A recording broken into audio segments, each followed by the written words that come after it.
though it's unclear why a naval commander of his caliber would support a plan that may kill thousands of people. It's plausible that Emir had more deeply personal motives given the extreme actions of the two men who committed themselves. But for now, Adila is telling Emir to learn more about Imogen since, even with her experience, Adila finds it hard to interpret Imogen. She wants Emir to double-check before moving farther since she's not sure how much of their plan Imogen knows. Following her time with Malik, Imogen sneaks out to see Adila at an address that is untraceable by French intelligence. Adila questions Imogen directly at the cemetery, wondering why she is assisting her. At this point, we finally see what has been bothering Imogen. She shares with Adila the story of her father, a British ambassador. She tells her about the time he was with him in Istanbul when the Revolutionary Communist Party of Turkey, which the CIA controlled, blew him to pieces. We can now comprehend Imogen's visions during her trip to Istanbul with Adila thanks to this insight.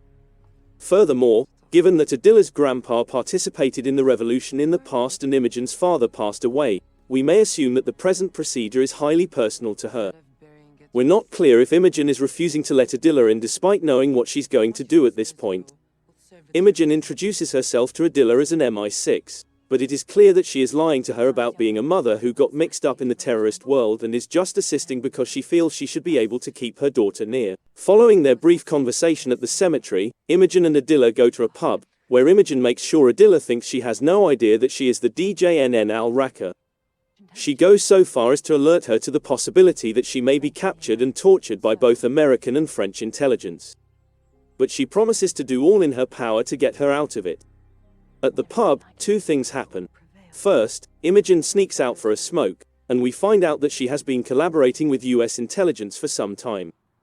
Her motivations for betraying or concealing information from Malik and the French intelligence services are unknown, but given her outspoken nature, I assume she came to the conclusion that the Americans would be a better resource for information and military support.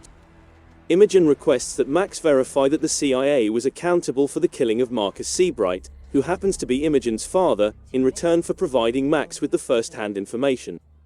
We notice that Imogen has information on Max, and he may provide it to her, until he declines. Second, Adila gets a message from E, who could be Eric, urging her to come along so that everything can be resolved. Now, her might be either Adila's daughter or Imogen. As we don't know what the message is about, I'm going to assume that Eric is Adila's partner.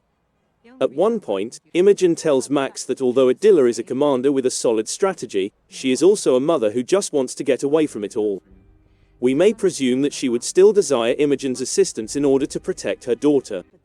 Emir is aboard a ship sailing toward the United States at the conclusion of The Veil Episode 3.